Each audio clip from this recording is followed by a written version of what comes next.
Aunque podemos técnicamente dividir en dos partes, el toque de la palabra y el toque de la Eucaristía, esas dos partes están unidas, ¿sí? Son uno dentro de la celebración. ¿Sí? Entonces, cuando nosotros prestamos el servicio de lectores dentro de una misa, prestamos ese servicio durante toda la celebración. De la importancia de que lo hagamos bien, de que tengamos ese decoro y ese respeto. No podemos decir, no puede darse el hecho de que lean muy bien, pero se distraigan después. ¿Sí?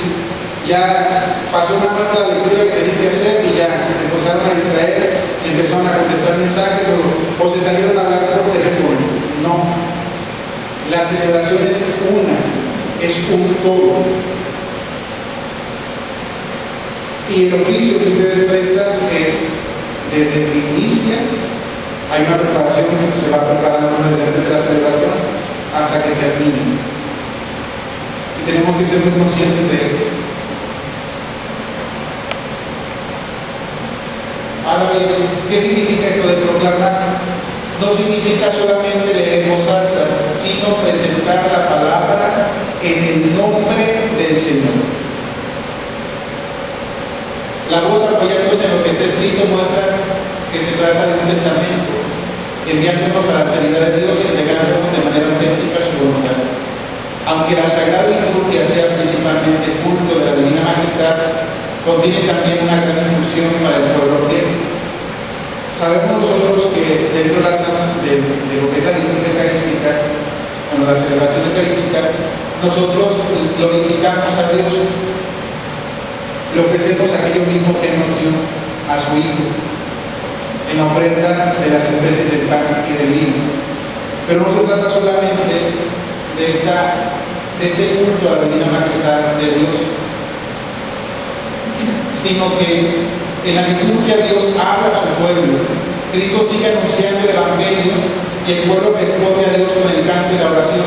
Más aún, las oraciones del sacerdote que preside la asamblea, representando a Cristo, dirige a Dios, se dicen en nombre de todo el pueblo santo y de todos los circunstantes. ¿Recuerdan ustedes cómo empieza la oración colecta? ¿Cómo introduce el sacerdote la oración colecta? La oración colecta es la oración antes de las lecturas, pero ¿cómo introduce el sacerdote esta oración? ¿Con qué frase? Oremos. ¿Sí? El sacerdote preside la asamblea, pero hace esta ofrenda en nombre de todos. ¿Sí? Entonces somos parte integrante dentro de la asamblea, de un todo. ¿Sí? El sacerdote preside, pero todos nosotros participamos en ese ofrecimiento.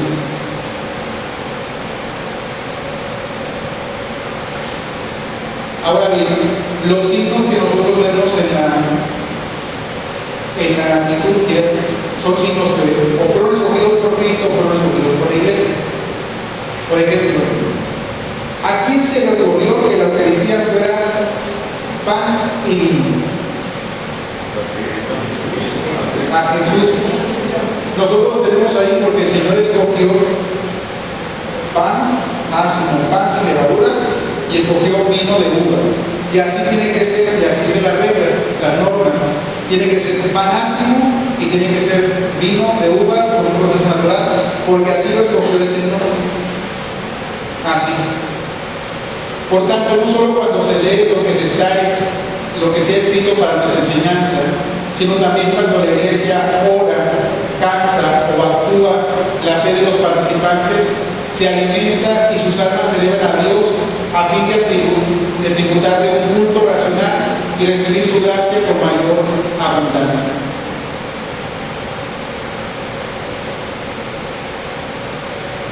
Cuando la Iglesia ora, canta y actúa, la fe de los participantes se alimenta y sus almas se elevan a Dios.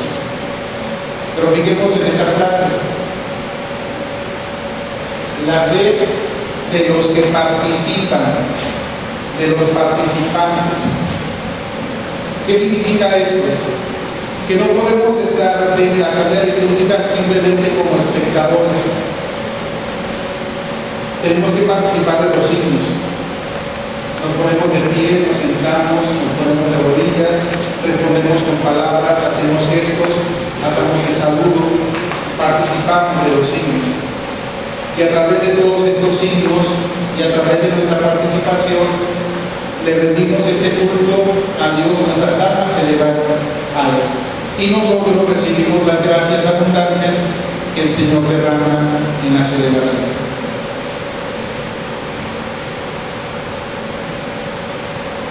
Todo aquel que escucha la Sagrada Escritura en la Santa Asamblea está de cierto modo siempre encomendado al Señor y al mensaje de su gracia, que tiene poder para hacernos crecer, custodiando en el corazón y experimentando los signos de la consolación del Espíritu Santo que acompañan a aquellos que viven de Él.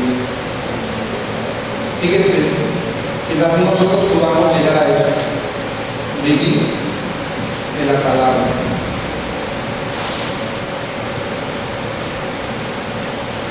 ¿Qué significa esto?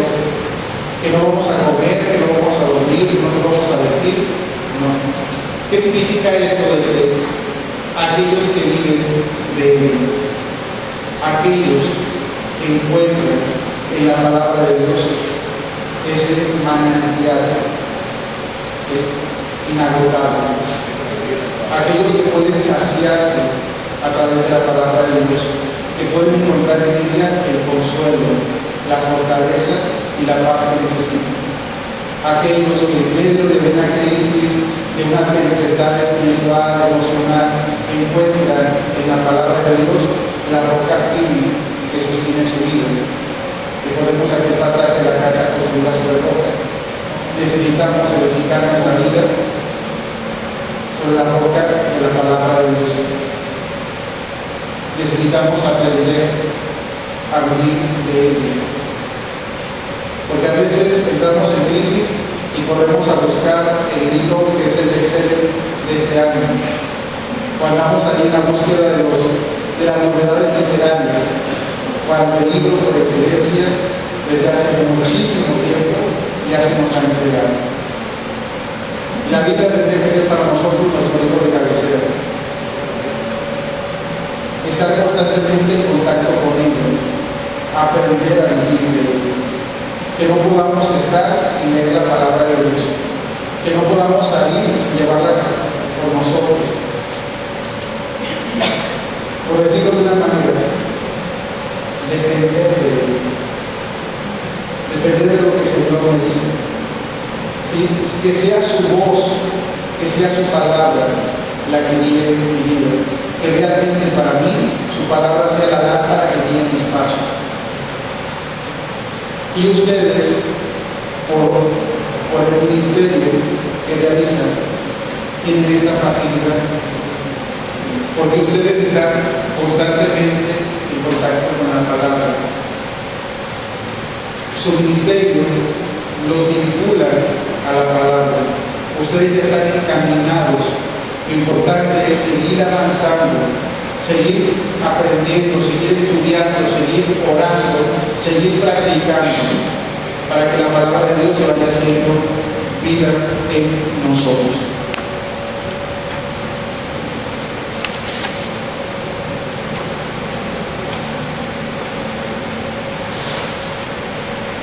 Del amor por la Sagrada Escritura es legítimo que esperemos una nueva etapa de la vida de la Iglesia al servicio del bien de la familia humana, en particular la lectura orante y fiel del texto sagrado en cada liturgia.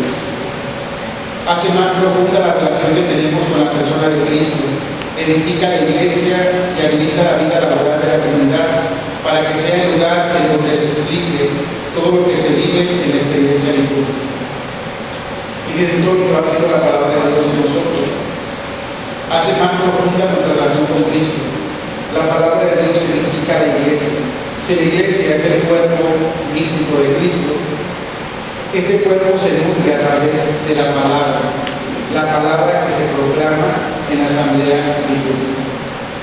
Por eso al edificar día a día a los que están dentro para ser templo santo en el Señor y morada de Dios en el Espíritu, hasta llegar a la medida de la plenitud de la edad de Cristo. La liturgia robustece también admirablemente sus fuerzas para predicar a Cristo y presenta así la iglesia a los que están afuera, como signo levantado en medio de las naciones, para que bajo de él se congreguen en la unidad los hijos de Dios que están dispersos hasta que haya un solo rebaño y un solo pastor. En pocas palabras, ¿hasta cuándo voy a necesitar yo de la palabra de Dios? ¿Hasta cuándo voy a tener yo que leer la Biblia? Hasta que haya llegado a esta altura. La medida es la plenitud de la edad de Cristo. O como diría San Pablo, hasta ver a Cristo formado en ustedes. ¿Sí? ¿Ya alcanzaron la meta? Hay que seguir acercándonos a la palabra entonces, hasta que podamos decir, vivo yo, no soy yo, es Cristo quien vive en mí. Mientras no hayamos llegado a la meta, necesitamos seguir asimilando esta palabra.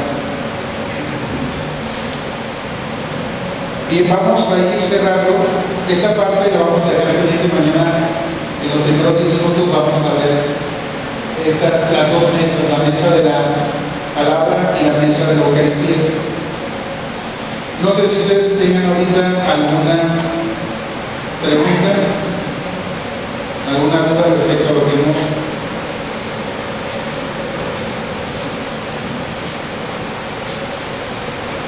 comentado. Recordemos que la finalidad de este primer día es reconocer la importancia del ministerio del lector, en qué consiste y la dignidad de este ministerio. Entonces, el día de hoy acercarnos acerca de la importancia de este ministerio. ¿Hay alguna duda respecto a este punto? ¿Alguna pregunta? Sí, bueno.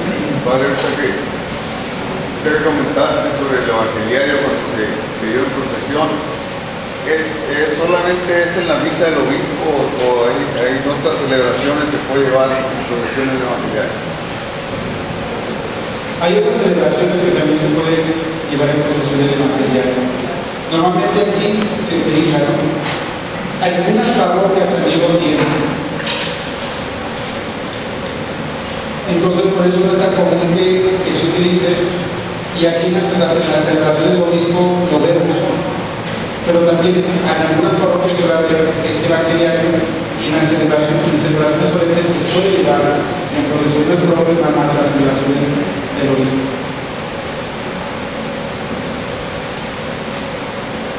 Yo me pregunto, uno a veces tiene toda la atención puesta en la misa, pero hay muchos distractores en la asamblea. Un niño que está gritando, que está llorando, que está jugando con un carrito, todo eso es distracción y no podemos hacer nada por eso. Sí, desafortunadamente tenemos nosotros que luchar contra eso. Yo en lo personal, a mí me ha tocado de todo, lo que pasa en el carrito de las nieves, o que pasa que está metiendo no sé qué cosa, el del agua, el verdulero. Pero a mí en especial me distraen muy fácilmente los niños. Un niño que empieza a correr ya me roba la atención, y es normal. O sea, también el sacerdote se distrae. Imagínense en templos donde la gente va llegando por boteo a la mesa, ya abrieron la puerta, ya se volvió a cerrar, y otra vez, y al rato otro, y luego las misas donde más se distrae no son las celebraciones, porque por ejemplo las quinceañeras o las bodas donde se nota gente que no tiene la cultura de la misa. Entonces, funerales, bautismo, donde la gente, los niños no están acostumbrados a la celebración, y desafortunadamente los padres no tienen cuidado de ellos durante la asamblea. Muchas personas grandes tenemos el cuidado de saber lo que es una celebración, porque entran con unas esposas y todo eso nos distrae a todos. Los tacones. Ay, Y luego que la madrina en la jornada es la fotógrafa. Recorre todo el templo. Sí. Aquí es también importante que el oficio que nosotros desempeñemos trascienda en esto, en ser promotores de la cultura de la misa, del respeto. Ustedes tienen en su familia gente que no son muy asiduos a la Sagrada Escritura, entonces esas personas cuando llegan no saben cómo comportarse, no saben cuándo ponerse de pie, cuándo sentarse, hacer cosas muy elementales, no están familiarizados. Entonces es labor de nosotros que esto trascienda también a esos ambientes y seamos promotores de esto, del respeto, del decoro, del escucho. Entonces,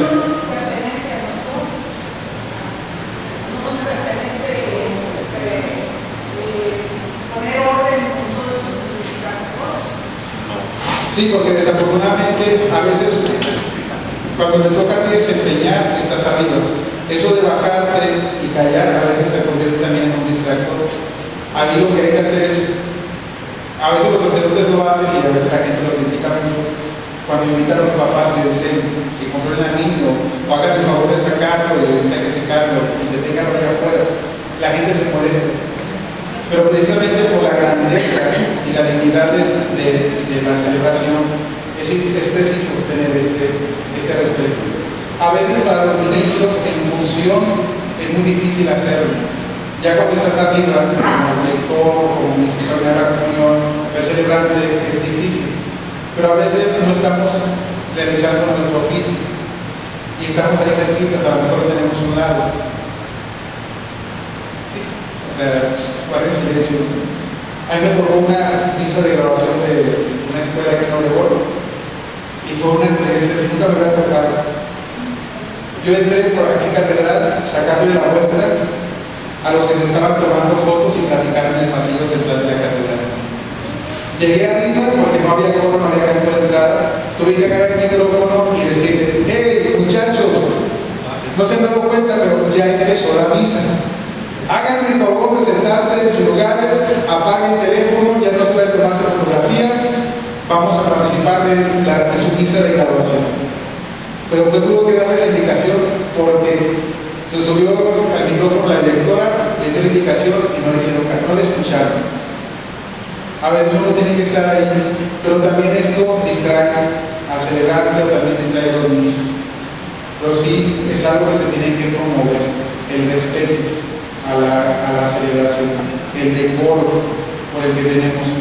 Hay reglas, o sea, que se tienen que conservar y no podemos decir, o sea, podemos, así como es tan elemental. ¿Qué es más importante?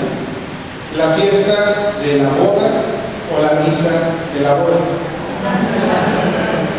Pues es la misa, ¿no? Y sabemos que es lo más importante, es el corazón de la celebración. Cuando vamos en una fiesta, nos esmeramos en el vestir, ¿sí? En nuestra presentación, estar conforme de acuerdo a la celebración. A veces para la celebración de la misa no tenemos ese mismo cuidado. Entonces venimos a la misa como si fuéramos a la plaza o como si fuéramos a tomarnos una nieve, ¿sí? Entonces necesitamos ser promotores de esa cultura que favorezca el respeto y el decoro por la asamblea litúrgica. Va a ser un trabajo muy grande y que tanto tiempo nos va a llevar, no sé, pero podemos empezar por nosotros mismos, por tener respeto a nosotros.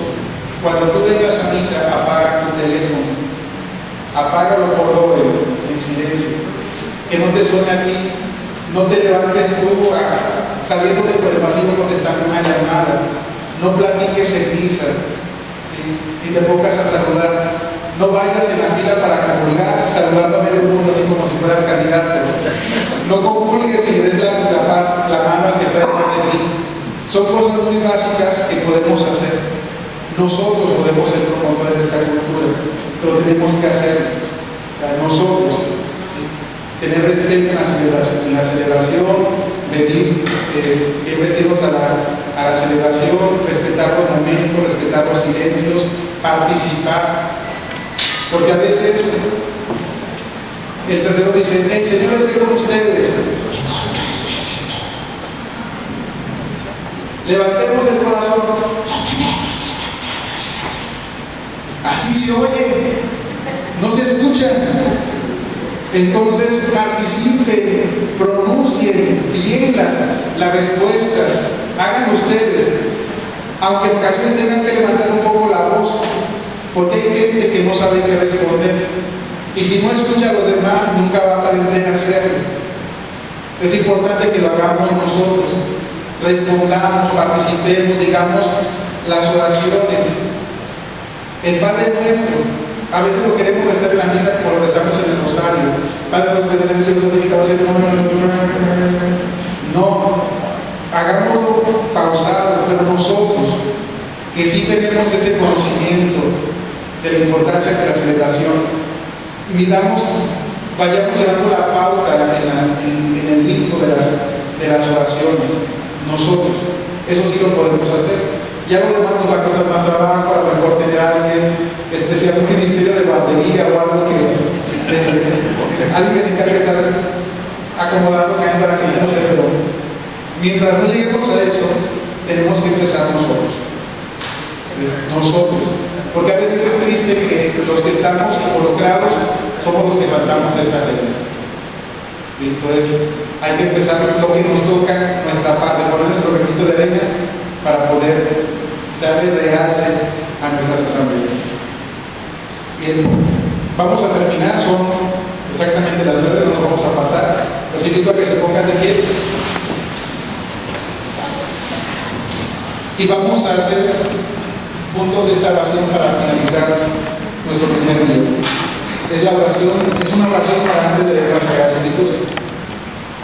Decimos juntos, Señor, envía tu Espíritu para que nos ayude a leer la Biblia en el mismo modo que lo has leído a tus discípulos en el camino de Maús, con la luz de la palabra escrita en la Biblia. Tú les ayudaste a descubrir la presencia de Dios en los acontecimientos dolorosos de tu condena y muerte. Así la luz que parecía ser el final de toda esperanza apareció para ellos como fuente de vida y resurrección. Crea en nosotros el silencio para escuchar tu voz en la transgresión y en la escritura, en los acontecimientos y en las personas, sobre todo en los pobres y en los que sufren. Tu palabra nos orienta a fin de que también nosotros, como los discípulos de Maús, podamos experimentar la fuerza de tu resurrección y testimoniar a los otros que Cristo está vivo en medio de nosotros como fuente de fraternidad, de justicia y de paz. El Señor esté con ustedes. La bendición de Dios Todopoderoso, Padre, Hijo y Espíritu Santo, descienda sobre ustedes. Antes de irnos, nada más, una tarea. Muy sencilla. Les voy a encargar el texto de los discípulos de Maús. Lucas 24, del 13 al 35. Lucas 24, del 13 al 35. Que lo traigan leído para avanzar rápido, porque del 13 al 35. Sí, esa es su tarea. Que traigan leído ese texto. Si quieren traer su Biblia con el texto separado, porque lo vamos a reflexionar en la primera parte del tema de mañana. Que tengan muy buenas noches. Lucas 24, del 13 al 35.